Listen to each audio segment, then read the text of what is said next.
The taste of dirt filled Maya's mouth as she regained consciousness. Her head throbbed with each pulse of her racing heart as her eyes adjusted to the dappled light filtering through dense forest canopy. Disoriented, she pushed herself up from the ground, pine needles clinging to her torn sweater. "Liam?" Her voice came out as a rasp. No answer. Just the whisper of wind through towering pines. The events of the morning rushed back in fragments. The anniversary hike. The argument. His cold, detached eyes as he'd walked ahead. Then nothing. Her backpack was gone. Her phone was gone. Liam was gone. Panic seized her chest as she spun in a circle. Which direction had they come from? The forest looked identical in every direction, endless trees stretching into shadow. "Liam," she screamed, her voice echoing briefly before being swallowed by the vastness. Miles away, Liam Reynolds pulled into the driveway of their suburban home, the tension in his shoulders finally releasing. It was done. He'd made it look like an accident, a moment's separation on the trail, a search that would be called off too soon. By the time they found her, if they ever did, the elements would have erased any evidence. He rehearsed his frantic call to the police one more time before reaching for the door handle. The speech he'd prepared about how they'd gotten separated, how he'd searched for hours before driving back to call for help. The house was dark as he entered, exactly as they'd left it that morning. He flicked on the hallway light and froze. On the entryway table sat Maya's hiking boots, caked with fresh mud. A sound came from the kitchen, the clink of ice against glass. "Welcome home," Maya's voice called out, steady and eerily calm. "I've been waiting for you." 6 months earlier. "To 5 incredible years," Liam had said, raising his champagne flute in their favorite restaurant, the one where they'd had their first date. The candlelight softened the edges of his face, hiding the coldness that had begun to creep into his eyes. Maya had smiled, clinking her glass against his. "To us." She had known then that he'd already started planning her disappearance. That the life insurance policy they'd taken out, his suggestion, had been the first step. That the way he'd encouraged her to cut ties with her family over their disapproval of him had isolated her perfectly. That her inheritance from her grandmother, which she'd added him to the account for, had been the final piece he needed. Back then, she'd still believed their love story. The charming architect who'd swept the quiet librarian off her feet, the whirlwind romance, the intimate wedding on the beach with just the two of them. The perfect marriage everyone envied. Maya had noticed the subtle shifts gradually. The late nights at the office that smelled of unfamiliar perfume. The password on his phone that hadn't been there before. The way he'd stopped looking her in the eyes when they made love, on the increasingly rare occasions when he touched her at all. "It's just work stress," he'd say when she asked if something was wrong. "This new project is killing me." She believed him, because that's what love does. It gives the benefit of the doubt. It trusts. Even when she found the earring in his car, a small diamond stud she'd never owned, she'd convinced herself it belonged to his new client, the one he'd mentioned driving to the site. Even when their joint account steadily drained while his personal account grew, she'd told herself he was saving for a surprise for her. Even when she'd seen the text pop up on his phone, "I miss feeling you inside me," from someone named Alex, she convinced herself it was a wrong number. The truth had come in pieces, like a puzzle she didn't want to complete. Alex was Alexandra Winters, a 28-year-old interior designer who worked with Liam's firm. Beautiful, ambitious, and without the emotional baggage Maya carried from her difficult childhood. Without the anxiety medication that sometimes left Maya foggy. Without the desire for children that Liam had once shared but now avoided discussing. Maya had followed him one evening when he'd claimed to be meeting clients. She'd watched from her car as he'd met Alexandra at an upscale hotel, the kind they used to stay at for special occasions. She'd seen the easy way he'd slipped his arm around her waist, the intimate kiss they'd shared before entering the lobby. She hadn't confronted him. Instead, she'd driven home, packed a bag, and sat on their bed for hours, ready to leave. But where would she go? Her parents hadn't spoken to her in years, not since Liam had convinced her they were toxic. Her friends had gradually disappeared from her life, too busy with their own families or put off by Liam's subtle hostility. In the end, She'd unpacked the bag and pretended she didn't know. She'd smiled when he came home late, accepted his kiss on her forehead, and told herself that marriages went through rough patches, that they would survive this. That had been her first mistake. Her second was agreeing to the anniversary hiking trip in Mount Baker National Forest, a place they'd visited when they first started dating, when Liam had taught the city-raised Maia how to appreciate the wilderness. "It'll be good for us," he'd said.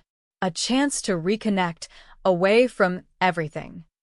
The morning of the hike, she'd noticed him checking the weather forecast with unusual attention, nodding with satisfaction at the predicted storm system moving in that afternoon.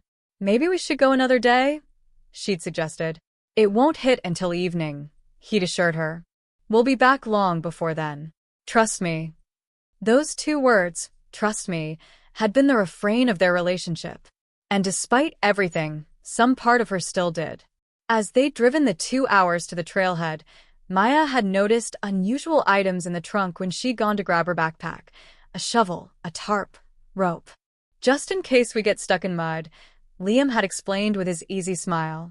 "The trails get pretty bad this time of year." The hike had started normally enough. The trail was moderately difficult, winding up through dense forest with occasional glimpses of the valley below.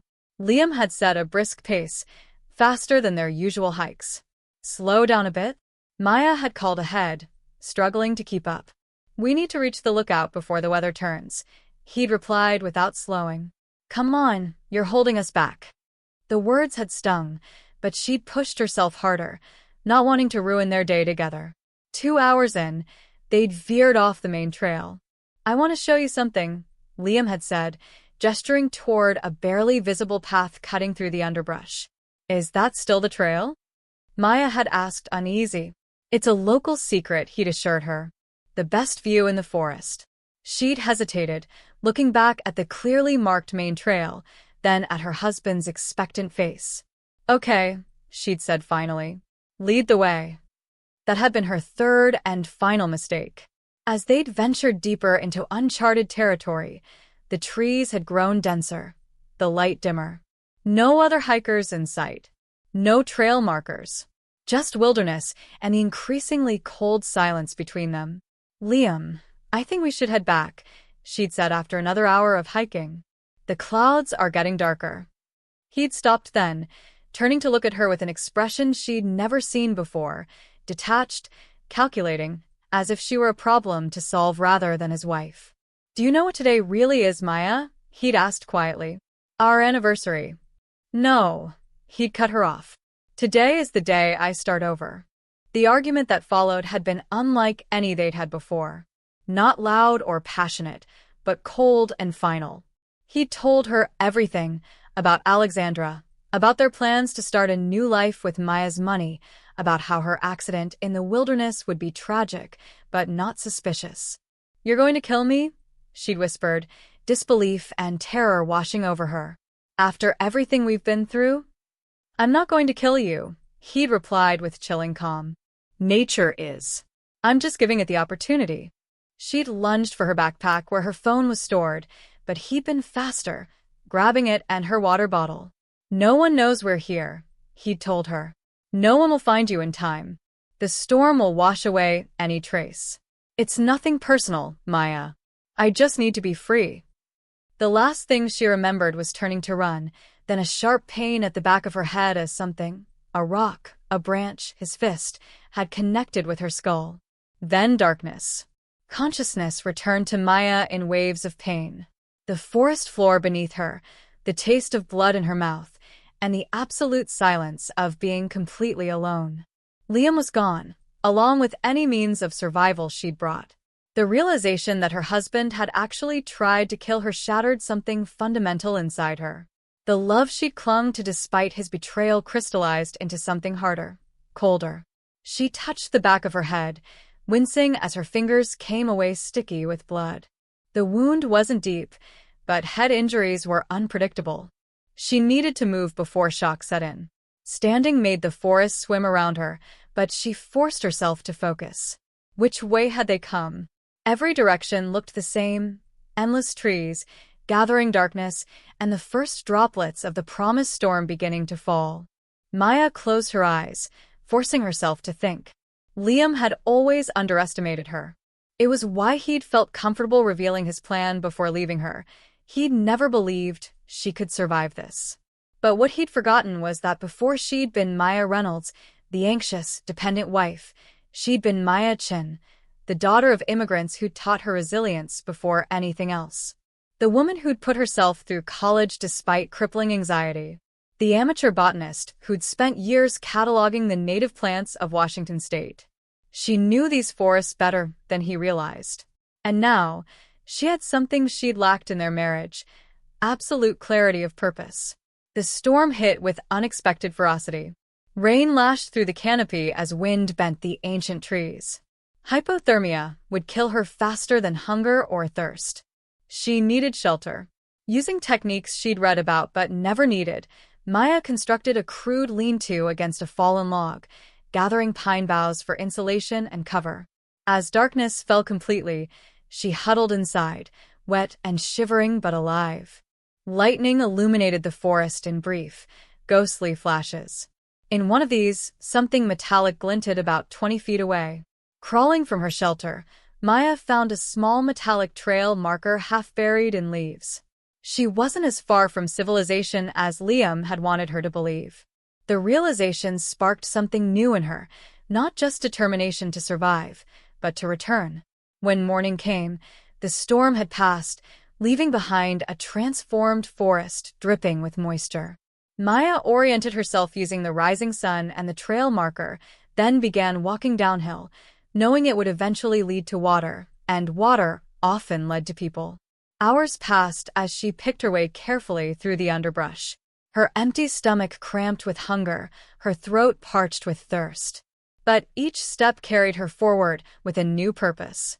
By mid-afternoon, she found a stream and drank cautiously, remembering wilderness guidelines about water contaminants, but knowing dehydration was the more immediate threat. Along the banks, she found edible plants, miner's lettuce and wild onions, that dulled the edge of her hunger. The stream became her guide, leading her downhill through increasingly thin forest until, as the light began to fade on her second day alone, she heard the unmistakable sound of a car engine in the distance. Half an hour later, she stumbled onto a service road where a park ranger was loading equipment into his truck. "Ma'am, are you okay?" His alarmed face was the first human contact she'd had since Liam had left her for dead. "My husband," she managed to say, her voice raw from disuse. "My husband tried to kill me." The ranger's radio crackled as he called for medical assistance. As they waited, he offered her water, a blanket, and the news that would change everything. "There's been a hiker reported missing since yesterday," he told her. "Man called in frantic, said his wife wandered off the main trail, and he couldn't find her. Search and rescue has been combing the eastern quadrant all day." Liam had reported her missing, had set the search in the opposite direction of where he'd left her, had begun the performance that would absolve him of any suspicion when her body was eventually found. "What's your name, ma'am?" the ranger asked gently. In that moment, Maia made a decision that would alter everything that followed. "Emily," she said. "Emily Chun." Reverting to her maiden name and her middle name that she rarely used. "I was hiking alone. I got lost in the storm." "We should get you to a hospital, Emily," the ranger said, "and file a report about what happened with your husband." "No police," she said firmly. "Not yet. I need time." The concern in his eyes deepened, but he didn't press. When the paramedics arrived, they treated her for exposure, dehydration, and the gash on her head, which required 7 stitches. She maintained her false identity throughout, paying cash for the medical services and declining to file any official reports. From the hospital waiting room, she used a public phone to call the one person Liam would never expect, her estranged mother. "Mom," she said when the familiar voice answered. "It's Maia. I need help." Tears came then, not of despair, but of grim resolution. Liam thought he'd left her to die in the wilderness. But when he returned home, expecting to begin his new life, she would be waiting. Liam stood frozen in the entryway, staring at Maia's mud-caked boots. His mind raced to process the impossible. She couldn't be here. She couldn't have survived, found her way back, and somehow beaten him home. "Aren't you going to come in?" Her voice floated from the kitchen, eerily calm. He forced himself to move, each step heavy with dread. In the kitchen doorway, he stopped again. Maia sat at their dining table, hands folded neatly before her. She wore clean clothes, not the hiking gear he'd last seen her in. Her hair was damp, as if recently showered. A glass of whiskey sat before her, and an empty one waited across the table. "How?" he began, but his voice cracked. "How am I alive?" She smiled, but it didn't reach her eyes. "Or, how did I get home before you?" When he didn't answer, she gestured to the chair across from her. "Sit down, Liam. Pour yourself a drink.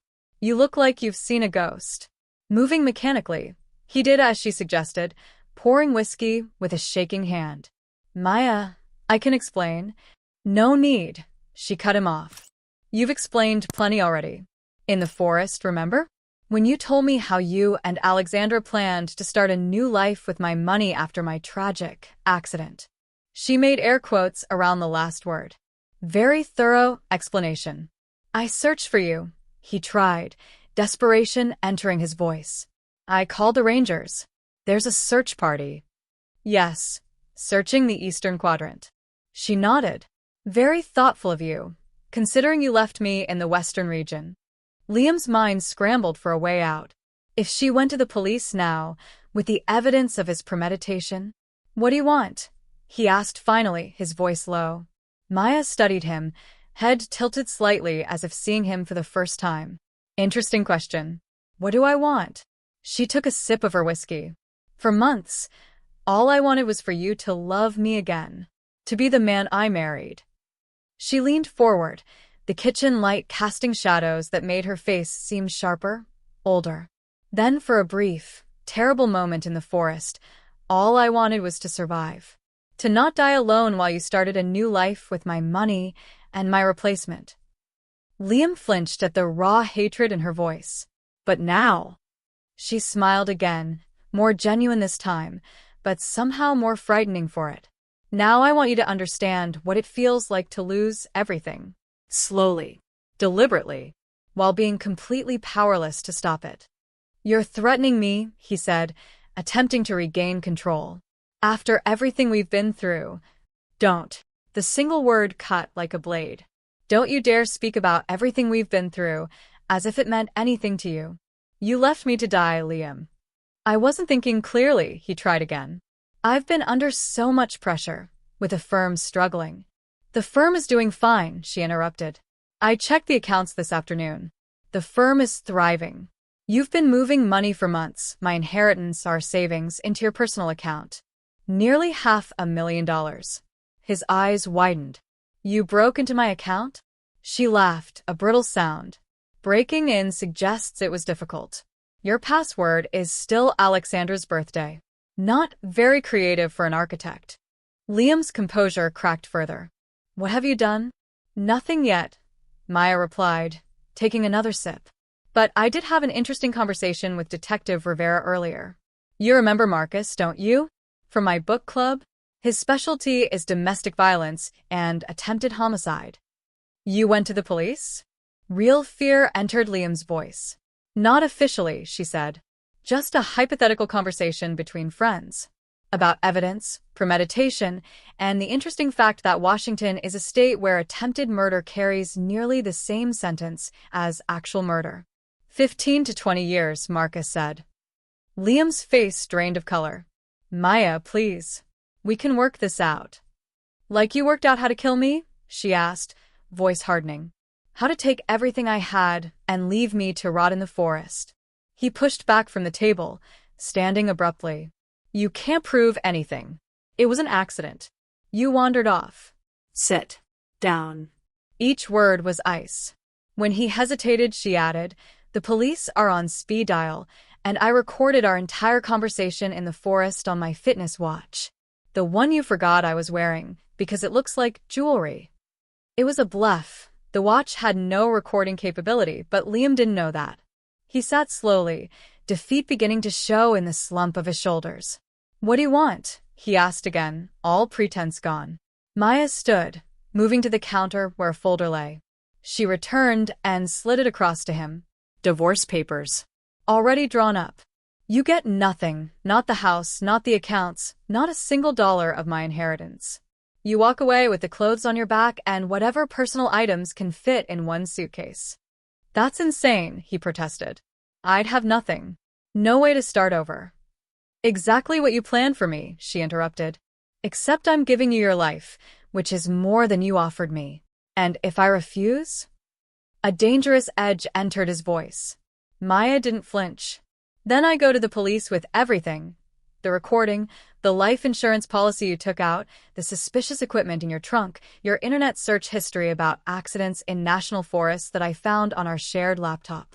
I've made copies of everything." His eyes darted to the side, calculating, dangerous. "You think of everything, didn't you?" "No," she admitted softly. "I didn't think you could betray me like this. That was my mistake." Something in her vulnerable honesty seemed to deflate the last of his resistance. Or perhaps it was simple self-preservation. "Alexandra won't want me without the money," he said, almost to himself. "No, she won't," Maia agreed. "She made that quite clear when I visited her this afternoon." Liam's head snapped up. "You went to see her?" "We had an illuminating conversation. About you, about your plans. About the fact that she's 28 and doesn't want to waste time on a man with nothing to offer." Her words, not mine. The final blow. Liam stared at the divorce papers, then at the woman he'd underestimated so catastrophically. "One more thing," Maia said, her voice softer but no less resolute. "You have until morning to sign these and leave. After that, I call Detective Rivera officially." "And then what?" he asked, defeated. "You just go on with your life?" "Then I start over," she said, echoing his words from the forest. "But unlike you, I'll do it honestly. With integrity." She stood, taking her glass with her. "I'll be upstairs. Don't come up. I've moved your things to the guest room. In the morning, I want you gone." As she walked away, Liam called after her. One last attempt to regain control. "You'll regret this, Maia. You need me." She paused in the doorway, turning back with a serenity that hadn't existed in her before the forest. "No, Liam." "That's what you needed me to believe. But we both know better now." 1 year later, Detective Marcus Rivera sat across from Maia in the small cafe, stirring sugar into his coffee. "So, he actually signed everything?" Maia nodded, warming her hands around her tea mug. "Packed a suitcase and left before dawn. I had the locks changed an hour later." "And you never reported the attempted murder?" His professional curiosity was evident, though he'd long since accepted her decision. "What would it have accomplished?" she asked. "A messy trial, having to relive the worst day of my life. And for what? To see him in prison." She shook her head. "Taking everything he valued, the money, the status, Alexandra, that was justice enough for me." Marcus studied her thoughtfully. They'd grown closer in the months since her ordeal, first as friends supporting her recovery, then gradually as something more. "You're a stronger person than most, you know that?" "Not stronger," she corrected. "Just clearer about what matters." The bell above the cafe door jingled, and Maia's gaze drifted toward it automatically. Her breath caught. Liam stood in the doorway, almost unrecognizable from the polished architect who'd once been her husband. His clothes were worn, his once meticulously styled hair longer and unkempt. But it was the haunted look in his eyes that showed how far he'd fallen. His gaze locked with hers across the room. For a moment, neither moved. Marcus noticed her tension. "Everything okay?" Before she could answer, Liam turned and walked back out the door. "An old ghost," Maia said quietly. "Nothing to worry about anymore." Later that afternoon, as Maia worked in her garden, a new passion discovered in her rebuilt life, her phone rang with an unfamiliar number. "Is this Maia Chen?" An official-sounding voice asked, using her reclaimed maiden name. "Yes, this is she. This is Park Ranger Wilson from Mount Baker National Forest. I'm calling about an incident reported this morning." Maia's heart skipped. "What kind of incident?" A hiker was found near the Western Ridge Trail. Male, mid-30s. He appears to have fallen from a significant height. She sat down on the garden bench, soil still clinging to her fingers. Is he? He didn't make it, the ranger confirmed. We found her contact information in his wallet. A Liam Reynolds? The card said you were his emergency contact. A strange, hollow feeling spread through Maia's chest. Not grief exactly, but something adjacent to it. The closure of a circle. Miss Chun, are you still there? Yes, she managed. Yes, I knew him. He was my husband once. I'm very sorry for your loss, the ranger said automatically. There's something else. He had a note in his pocket. It's addressed to you. 3 days later, Maia stood at the edge of the forest where Liam had left her to die. The ranger had explained that Liam had apparently been hiking alone, off-trail, in dangerous terrain. The official ruling was accidental death, though the circumstances were unusual. In her pocket, the note he'd carried weighed almost nothing physically, but emotionally it was a boulder. She unfolded it one more time, reading the words she'd already committed to memory. Maia, I've tried to start over a dozen ways since you sent me away, but there's no clean slate for me. Not with what I did to you, haunting every moment. I keep returning to the forest, to the exact spot where I left you. Sometimes I think I see you there, looking back at me with those clear eyes that finally saw me for what I am. I didn't come here today to end things. But if that happens, know that I understand now what I took from you. What I tried to take. And I'm sorry. Not that it matters, but I loved you once. Before the ambition and greed hollowed me out. L. Maia folded the note carefully and placed it back in her pocket. Had he jumped or truly fallen? She would never know. Perhaps it didn't matter. The forest had claimed him in the end, as he'd once intended it to claim her. She thought about karma, about justice, about the complicated grief of losing someone who had both loved and tried to destroy her. Detective Rivera, Marcus, had offered to come with her today, but she needed to do this alone. To close this chapter without witnesses. Maia looked up at the towering trees that had almost become her grave and had ultimately become Liam's. The same forest that had taught her she was stronger than she'd ever imagined. Goodbye, she whispered, though whether to Liam or to the person she'd been when she loved him, she wasn't entirely sure. As she turned to leave, a gentle rain began to fall, washing away her footprints behind her. Nature completing its cycle of renewal, as it always did, as she was doing with her own life. In the distance, Marcus waited by the car, a steady presence offering support without demands. Ahead lay a future she'd built herself, on her own terms. Behind lay the forest, keeper of secrets and final witness to the truth only she and Liam had fully known. Maia walked away without looking back, each step carrying her further from what had been and closer to what could be. The rain fell harder, but she didn't hurry. She had learned not to fear getting a little lost along the way. And that wraps up today's story. Now we want to hear from you. Where are you watching from? Drop your city or country in the comments, and let's see how far these stories reach. If this story moved you or gave you chills, give it a like, share, and subscribe for more powerful stories. One last thing, rate the story from 1 to 10 in the comments. Your feedback helps us bring you even better ones next time. Thanks for watching. We appreciate you being part of this storytelling journey.